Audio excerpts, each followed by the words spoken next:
एक arrange marriage.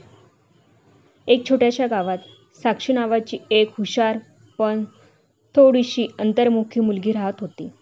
तिचं स्वप्न होतं शहरात जाऊन शिक्षण पूर्ण करून स्वतःचा काहीतरी मोठं करून दाखवायचं. पण गावात तिच्या वयाच्या मुलींच्या लग्नाच्या चर्चा सुरू झाल्या होत्या. तिचे आई वडील परंपरेनुसार तिच्यासाठी एक स्थळ पाहत होते. साक्षीला हे माहीत होतं की तिच्या आयुष्यातील निर्णय आता तिच्या हातात फारसा राहिला नव्हता. घरात एक दिवस अचानक तिच्या आईने सांगितलं, एक स्थळ आलंय, उद्या पाहायला येणार आहेत.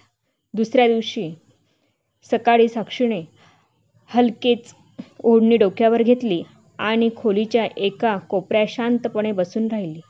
बाहेर आनंदाचे वातावरण होते, पण तिच्या मनात विचारांचा कल्लोळ सुरू होता. हेच का माझं आयुष्य? मी ओळखतही नाही अशा व्यक्तीसोबत लग्न? पाहुण्यांमध्ये एक युवक होता, अनुराग. तो शहरात नोकरी करत होता, पण त्याचं मूळ गावाचंच. त्याने साक्षीला पाहिलं. थोडंसं बोलला प्रयत्न केला, पण दोघांमधील संवाद अल्पशा नजरेतच संपला. संध्याकाळी अनुरागाच्या कुटुंबाने होकार दिला. साक्षीच्या मनात आता एकच प्रश्न, मीही हो म्हणावं का, की स्वतःचं स्वप्न निवडावं? साक्षीने घरच्यांच्या दबावाखाली हो म्हटलं. लग्न थाटामाटात पार पडलं. सुरुवातीचे काही दिवस अपेक्षेप्रमाणे गेले. हसत, नवीन नाती, नवे अनुभव. पण हळूहळू तिच्या नवऱ्याचं आणि सासरच्यांचं खरं रूप समोर येऊ लागलं. अनुराग जो दिसायला शांत, सुसंस्कृत वाटत होता, तो प्रत्यक्षात खूप चिडका आणि संशयी निघाला. तो सतत साक्षीवर शंका घेत असे. फोनवर कोणाशी बोलतेस? घराबाहेर का गेलीस? कपडे असे का घालतेस? सासू सासरेही तिला कामाच्या नावाखाली दिवसभर घरात राबवत. घरात कोणालाही तिच्या भावना समजून घ्यायच्या नव्हत्या. तिचं मन विचारात घेतलं जात नव्हतं. ती फक्त सून होती, व्यक्ती नाही. कधीकधी अनुराग तिच्यावर हात उगारणंही टाळत नसे. शारीरिक त्रास हे त्याचं राग व्यक्त करण्याचं साधन झालं होतं. आणि प्रत्येक वेळी साक्षीला एकच ऐकावं लागे, संसारात थोडं सहन करावंच लागतं. तिच्या स्वप्नांचं, आत्मसन्मानाचं आणि आयुष्याचं ओझं हळूहळू कोसळत चाललं होतं. तिच्या डोळ्यात दररोज एकच प्रश्न उमटायचा, माझं चुकलं कुठे? हो म्हणत ती स्वतःसाठी लढणं. एक रात्री साक्षी आणि अनुरागमधलं वाद नेहमीपेक्षा अधिक वाढला. त्यावेळी संतापाच्या भरात अनुरागाने काहीसं बोलून टाकलं, जे साक्षीच्या आयुष्याला कलाटणी देणारं ठरलं. मी तुला कधीच प्रेमानं पाहिलं नाही, कारण माझं मन तर आधीच कुणा दुसऱ्यावर होतं. साक्षी हादरली. शब्द ऐकूनच तिचं मन गोठून गेलं. काही क्षण तिने बोलायचंही विसरून गेली. नंतर हळूहळू अनुरागचं खरं रूप समोर आलं. त्याचं कॉलेजमध्ये असताना एका मुलीवर प्रेम होतं. ती मुलगी स्वतंत्र विचाराची होती. त्यामुळे अनुरागाच्या घरच्यांना ती अजिबातच पटली नव्हती. घरचा राग, समाजाचा दबाव आणि कुटुंबाचं इज्जत नावाचं ओझं यामुळे अनुराग त्या मुलीशी लग्न करू शकला नाही. आणि म्हणून साक्षीशी केवळ सुसंस्कृत, घरचं ऐकणारी मुलगी आहे म्हणून अनुरागनं लग्न केलं होतं. साक्षी ही त्याच्या आयुष्यातली कळत नकळत स्वीकारलेली जबाबदारी होती, प्रेम नव्हे. ही गोष्ट समजल्यावर साक्षीला खूप राग आणि फसवणुकीची तीव्र भावना झाली. तिने स्वतःला आरशात पाहिलं आणि विचार केला, माझं आयुष्य दुसऱ्याच्या अपूर्ण प्रेमाचं बळ का बनावं? साक्षीच्या मनात आता एक नवीन विचार मूड धरू लागला, स्वतःसाठी उभं राहण्याचा. सत्य समजून घेतल्यानंतर साक्षी मोडली नव्हती.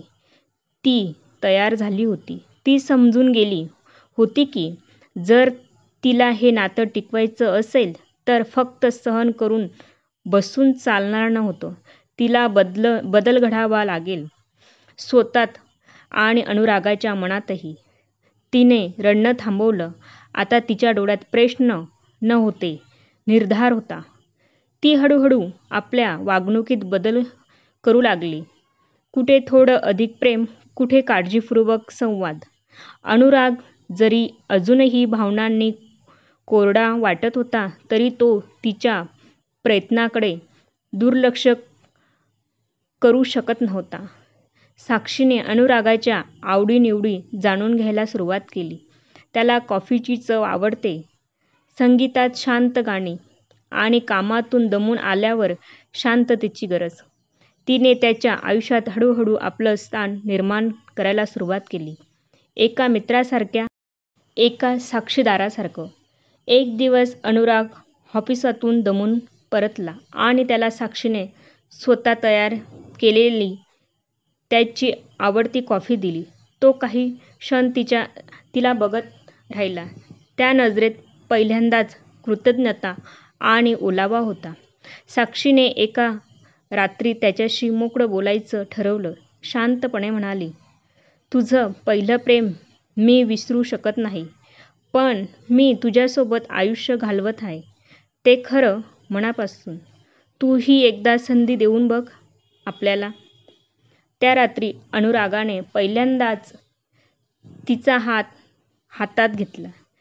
त्याच्या स्पर्शात आता उष्णता होती. आता साक्षी केवळ त्याची बायको नव्हती, ती त्याच्या मनात हळूहळू घर करत होती. त्या घरात जेव्हा साक्षीच्या चेहऱ्यावर खराखुरा हसू परतलं, तेव्हा तिच्या आईने फोनवर विचारलं, सुखी आहेस ना लेक? साक्षीने हलक्या हसण्याने उत्तर दिलं, हो ग आई, आता खरंच वाटतंय मी जिंकते आहे. साक्षी आणि अनुरागमधील नातं आता हळूहळू बदलू लागलं होतं.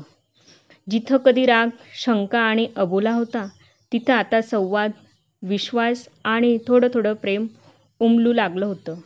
अनुरागने आपल्या चुकीची कबुली दिली होती.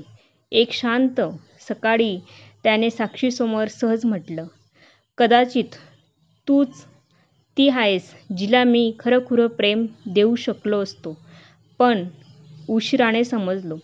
साक्षीच्या डोळ्यात पाणी आलं, पण त्यात वेदना नव्हत्या, समाधान होतं. ते दोघं आता एकमेकांसोबत फिरायला जायचे, गप्पा मारायचे आणि सगळ्यात महत्त्वाचं, एकमेकांना ऐकून घ्यायचे. एकदा साक्षीने अनुरागाला विचारलं, तुला अजूनही ती आवडते का? अनुरागने शांतपणे म्हणाला, कधी कधी, पण ती आठवण आता आपल्याला दुखवत नाही. ती नुसती आठवण उरलीये. आयुष्य आहेस तू.